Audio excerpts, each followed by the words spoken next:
भाई एक बाबा जी कह रहे हैं कि थप्पड़ मारने के लिए थप्पड़ मारेंगे। अरे भाई थप्पड़ के क्या हम ही खाने लिए पैदा हुए हैं देश में क्या? ये पूरा देश ही बुद्धिस्टों का है, बौद्धों का है। कुछ लोग यहाँ पर आए, उन्हें शासन किया भारत के ऊपर, और क्या वो लोग हमें मारेंगे? हम यहाँ के मूल निवासी है। हम महाबोधि महाविहार मुक्ति आंदोलन का जन समर्थन देने के लिए देश के कोने कोने तक बौद्ध उपासक पूरे देश से चलकर बौद्ध गया की पावन धरती पर पहुंच रहे हैं। और आप देख रहे हैं कि किस तरह से जो 12 फरवरी से माघ पूर्णिमा से महाबोधि महाविहार को मुक्त कराने के लिए, बीटी एक्ट 1949 को रद्द कराने के लिए जो संकल्प, जो अधिष्ठान किया गया था, वह संकल्प मजबूत होता जा रहा है। उसकी ताकत अब पूरे देश में बढ़ती जा रही है।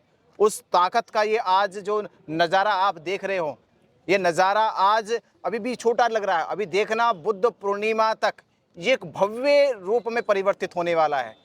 भारत ने दुनिया के तमाम बौद्ध उपासक, बौद्ध भिक्षु और बुद्ध को मानने वाले और जितने भी अनुयायी हैं, वो बड़ी तादाद में बुद्ध पूर्णिमा तक बौद्ध गया की पावन धरती पर एक इतिहास लिखने जा रही है। एक ऐसा इतिहास लिखने जा रही है जो लड़ाई 132 सालों से अनागरिक धम्मपाल ने शुरू की थी, वो इतिहास लिखने जा रही है। जो 75 सालों से जो बीटी एक्ट बनाकर महाबोधि महाविहार के संचालन को 4 हिंदुओं के हाथ में, प्रशासन के हाथ में सौंपा गया और बौद्धों के साथ खिलवाड़ किया गया, बौद्धों की आस्था के साथ खिलवाड़ किया गया, बौद्धों के जज्बातों के साथ खिलवाड़ किया गया, उनकी मान्यताओं के साथ खिलवाड़ किया गया, उनकी शिक्षाओं के साथ, उनकी परंपराओं के साथ खिलवाड़ किया गया। अब उसका अंत होने वाला है। आप देख रहे कि महाराष्ट्र से लगातार हर रोज बसें भर भर के आ रही है, झारखंड से, छत्तीसगढ़ से बसें भर भर के आ रही है, राजस्थान से बसें भर भर के आ रही है, उत्तर प्रदेश से बसें भर के आ रही है, दिल्ली से भर के आ रही है, आसाम, मेघालय, त्रिपुरा, जाने देश के अलग अलग कोने से रोज यहाँ पर बौद्ध उपासक आ रहा है। किस लिए आ रहा? अपनी हक की लड़ाई। कौन सा हक? कि जैसे हिंदुओं को राम मंदिर मिल गया, जबकि उनके पास साक्ष्य भी नहीं थे, सबूत भी नहीं था, सुप्रीम कोर्ट ने ये कहकर कि ये करोड़ों हिंदुओं की आस्था का मामला है, आस्था के आधार पर फैसला सुना दिया गया। उनके पास साक्ष्य भी नहीं था, सबूत भी नहीं था, पर हमारे पास तो देखो 2500 साल पुराना सबूत है। इत्सिंग फायान हैंसवांग लिखता है अपनी किताबों में, तथागत बुद्ध की 4.5 फीट की मूर्ति लगी है। पूरा बौद्ध गया, पूरा परिसर, पूरी दुनिया जानती है कि सिद्धार्थ गौतम ने जब 29 साल की आयु में घर छोड़ा और 6 साल के कठिन तप तपस्या के बाद जब महाबोधि संबोधि को प्राप्त हुए तो बोध गया की पावन धरती पे हुए। वो पावन धरती, जिस धरती को नमन करके सम्राट अशोक ने महाबोधि महाविहार की नींव रखी, ये हमारा साक्ष्य है, ये सबूत है। ये सबूत है कि यूनेस्को ने महाबोधि महाविहार को विश्व धरोहर का घोषणा कर दी। आज पूरी दुनिया में वर्ल्ड हेरिटेज है। और कुछ जो कम अकल के प्रशासनिक लोग हैं, जिनको जानकारी नहीं, वो कह रहे कि यहाँ बौद्धों का क्या सबूत है, क्या साक्ष्य है। अरे ये इमारत नहीं दिखाई दे रही, ये महाविहार नहीं दिखाई दे रहा, ये लाखों करोड़ों बौद्ध अनुयायी जो चलकर बौद्ध गया में आते हैं, जिसके कारण बौद्ध गया का विकास हुआ है, जिसके कारण भारत के प्रधानमंत्री दुनिया के कोने कोने में जाकर कहते हैं कि मैं बुद्ध की धरती से आया हूं। अरे बोध गया में महाविहार का सबूत मांगते हो, प्रधानमंत्री कहते हैं कि मैं बुद्ध की धरती से आया हूं। वो पूरे भारत को बुद्ध की धरती कह रहे, और तुम बोध गया में सबूत मांग रहे हो बुद्ध का। शर्म करो थोड़ी सी कि देश के प्रधानमंत्री कह रहे मैं बुद्ध की धरती से आया, पूरा भारत बुद्ध की धरती है। तुम्हें शर्म नहीं आती सबूत मांगते हुए? ये अब अंत होने वाला है। ये तुम्हारे अब जुल्म का, ये तुम्हारे अत्याचार का अंत होने वाला है कि किस तरह से तुमने संविधान को ताक पर रखकर संविधान के साथ कैसे तुमने खिलवाड़ किया है। 75 साल पहले जब 6 जुलाई 1949 को यह एक्ट बनाया गया और 26 जनवरी 1950 को संविधान लागू हुआ, तो संविधान के आर्टिकल 13 ने कहा कि संविधान से पहले जो कानून थे वो रद्द हो जाने चाहिए, पर रद्द नहीं किए गए। संविधान के अनुच्छेद 25 और 26 में तुमने बौद्धों को उनकी धार्मिक स्वतंत्रता नहीं दी। यह उल्लंघन किया सरकार ने, यह उल्लंघन किया है यहाँ के कुछ 4 जो सदस्यों ने। तो अब सवाल यह है कि यह उल्लंघन अब बर्दाश्त नहीं किया जाएगा कि किस तरह से अभी अभी हमने पेपर में खबर पड़ी है कि वहां आज बोध गया के डीएम ने ये खबर छपवा दी है कि महाविहार में कैमरा लेके नहीं जा सकते, मोबाइल लेकर नहीं जा सकते। क्या आपको डर लगने लगा अब कि सच्चाई सामने आ रही है? क्या पूरा देश देखने लगा है कि महाबोधि महाविहार में किस तरह से अतिक्रमण हो रहा है? महाबोधि महाविहार में किस तरह से भिक्षुओं को अनादर करके वहां पर दूसरे लोग दूसरी मान्यताओं के प्रचार प्रसार कर रहे हैं? क्या यह डर आपको सताने लगा है? तो जग जाहिर हो गया है। कहां कहां तक छिपाओगे, किस किस से छिपाओगे? पूरा देश देख चुका है कि महाबोधि महाविहार में किस तरह से अतिक्रमण किया गया है, और ये लोग उसी श्रद्धा को, ये उसी को बचाने के लिए बोध गया की धरती पे आ रहे हैं। और मैं भी कह रहा हूं, ये पूरा आंदोलन कह रहा है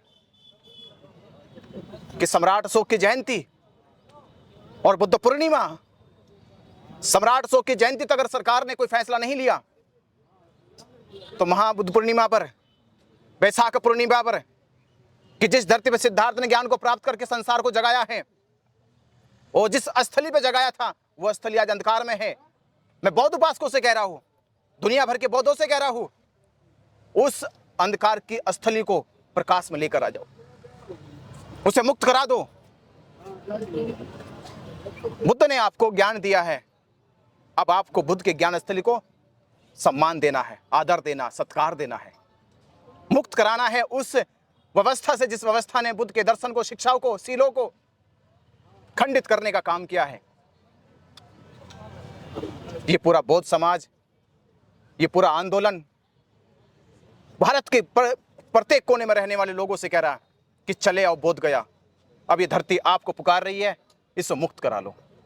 और पूरा महाराष्ट्र का उपासक संघ, भिक्खुनी उपासिका संघ बैठी है, बनते प्रज्ञा सागर जी राजस्थान से डटे हुए हैं, राजस्थान के बड़े सहयोग इन्होंने अपने उपासकों से कराया। तो आंदोलन बड़ी मजबूती से, गति से चल रहा है। और बस यही कहूंगा अंत में मैं कि अभी लड़ाई आपके हाथों में आ चुकी है, इसको अब जाने मत देना। का सर्वप्रथम तो मैं आज मेरे साथ बैठे हुए भारत के क्रांतिकारी बनते विनाचार्य जी, जिनकी आज पूरे भारत भर में इनके पहचान है, और मैं बनते प्रज्ञा राजस्थान से धक्का टीवी के माध्यम से आज हम ये सर कैंप चल रहा है हमारा, ये महाबोधि मुक्ति विहार का के लिए आज़ाद कराने के लिए। तो अपनी बात का आगाज़ करूं मैं। सच कहा आपने, अभी हमारे साथी कह रहे थे कि भाई एक बाबा जी कह रहे हैं कि थप्पड़ मारने के लिए, थप्पड़ मारेंगे। अरे भाई थप्पड़ के क्या हम ही खाने लिए पैदा हुए हैं देश में? क्या ये पूरा देश ही बुद्धिस्टों का है, बौद्धों का है? कुछ लोग यहाँ पर आए, उन्होंने शासन किया भारत के ऊपर, और क्या वो लोग हमें मारेंगे? हम यहाँ के मूल निवासी हैं, हम यहाँ के नागवंशी लोग हैं, और क्या हमें भैया हमारे घर से हमें पीट के निकालेंगे? ऐसा नहीं है। शायद वो भूल गए इस बात को कि वो ज़माना था जब हमारे बहुत भिक्षुओं का सरेआम कत्लेआम किया गया यहाँ से, परंतु उस ज़माने में फ़र्क है। आपने कहा कि बुद्ध का मार्ग शांति का मार्ग है, ठीक है, लोग मानते हैं शांति का मार्ग, हम भी इसको स्वीकार करते हैं, परंतु कहाँ तक शांति रखे? बुद्ध ने ये भी तो कहा है ना समय बुद्ध ने कि will to kill need to kill. इस बात को कभी मत भूलना कि will to kill need to kill. आवश्यकता पड़ी तो हम भी हथियार उठाएंगे। हम धर्मगुरुओं का भी ये दायित्व बनता है। उनके धर्मगुरु ऐसी भाषा में अगर बोलते हैं तो क्या हम उनका जवाब नहीं देंगे उस भाषा के अंदर? कब तक हम अपने गर्दनें कटाते रहेंगे? भंते जी, बैर से बैर शांत किया जा सकता है, बुद्ध ने ऐसा कहा है, और आप गर्दन काटने की बात। यू आर राइट, आप सही कह रहे हैं। बुद्ध ने बिल्कुल सही कहा है कि बैर से बैर शांत होता है। हम भी ये चाहते हैं, हम भी चाहते हैं मैत्री बढ़ाना चाहते हैं। हमने तो नहीं कहते कि आपको थप्पड़ मारेंगे या आपके सर कलम करेंगे, हम तो नहीं कहते ना। ओपनिंग तो वही कर रहे हैं, शुरुआत वो लोग कर रहे हैं ना। हम तो मैत्री चाहते हैं, हम मित्रता चाहते हैं, क्योंकि हमारे सिद्धांत धर्म के 4 पिलर हैं, प्रज्ञा, शील, करुणा, मैत्री। हम भी तो ये चाहते हैं ना। हम कहाँ तक चाहते हैं? हमारा बिहार छोड़ दो। अरे एक अनोखी बात है पूरे देश भर के अंदर कि मुस्लिम लोगों, इस्लाम लोगों के लिए मस्जिद बनी हुई है, क्रिश्चियनों के लिए गिरजाघर चर्च बना हुआ है, हिंदुओं के लिए मंदिर बना हुआ है। ये कैसा क्रिस्म है भारत के अंदर कि बौद्धों का जो बुद्ध विहार है उसके जो पुजारी पंडे बैठे हैं वहाँ पर, और हमने देखा था वहाँ पर सर्वे किया तो तथागत बुद्ध की जो मूर्तियाँ हैं सम्यक संबुद्ध की, उसको उन्होंने चिव डाला रखा है और कहते हैं ये 5 पांडव है, कभी कहते हैं कोई देवी का रूप दे रखा है। ये कैसी विडंबना है भारत के अंदर, जबकि पूरे भारत की जो पहचान है और पूरे विश्व के अंदर जो पहचान है सम्यक संबुद्ध के नाम से है, और वो यहाँ के जो प्रूफ सबूत है वो चीख कर ये बात कह रहे हैं। नालंदा का जो विश्वविद्यालय यहाँ पर बना है, जिसको 10 किलोमीटर जिसकी लंबाई में था, 5 किलोमीटर चौड़ाई में था, उस समय 10,000 स्टूडेंट यहाँ पढ़ा करते थे विदेशों के आकर के, और 1500 टीचर यहाँ रहा करते थे, और पूरे विश्व में एक भारत की पहचान थी। क्या वो पहचान कहाँ चली गई? अब वो महाज्ञानी महापंडित कह रहा है कि हम तो पुष्प सिंह की संतान है, तो हम भी तो चंद्रगुप्त मौर्य की, बाबा साहब की संतान है ना।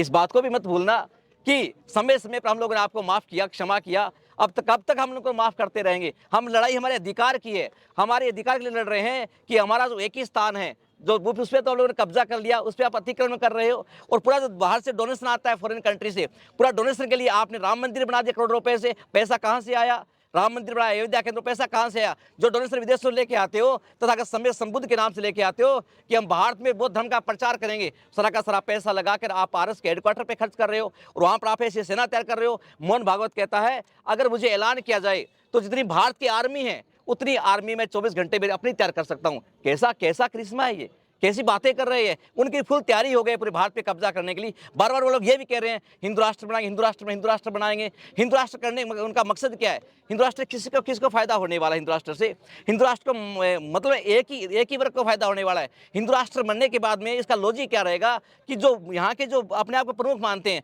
वो लोग यहाँ के मेन बन जाएंगे। अब जब लोग यहाँ के मुख्य बन जाएंगे, हम जैसे बुद्धिस्ट लोग जो उनके खिलाफ में आवाज़ उठाएंगे तो वो लोग हमें टेररिस्ट घोषित कर देंगे और फॉरेन से वो पावर मांगेंगे कि ये लोग हमारे विरोध में आतंकवादी लोग हमें घोषित करने से, जब नक्सलवादी घोषित कर दिया गया, उन्हें अपने अधिकारों की जब बात की तो उनकी पूरी प्लानिंग हो गई है। हम क्या कहते हैं, हम शांति बाड़े हैं और हम नहीं चाहते कि झगड़ा हो या कोई दंगा फसाद पूरे भारत के अंदर हो। हम बड़ा शांति से बीटी एक्ट जो 1949 है इसको रद्द किया जाए, क्योंकि ये संविधान के लागू होने से पहले का मसला है। भारत का संविधान लागू होने के बाद तमाम जो पहले के जो काले कानून थे, जिसे भी कानून थे, सबको कैंसिल किया गया, रद्द किया गया था।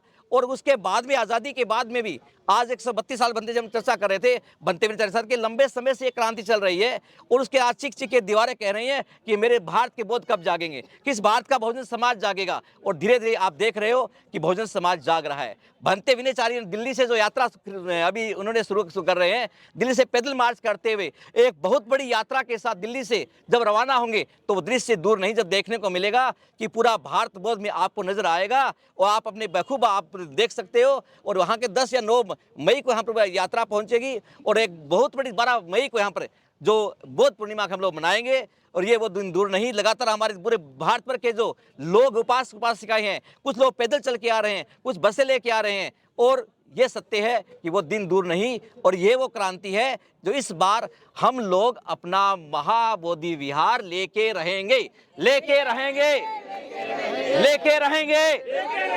जय भीम, जय भीम।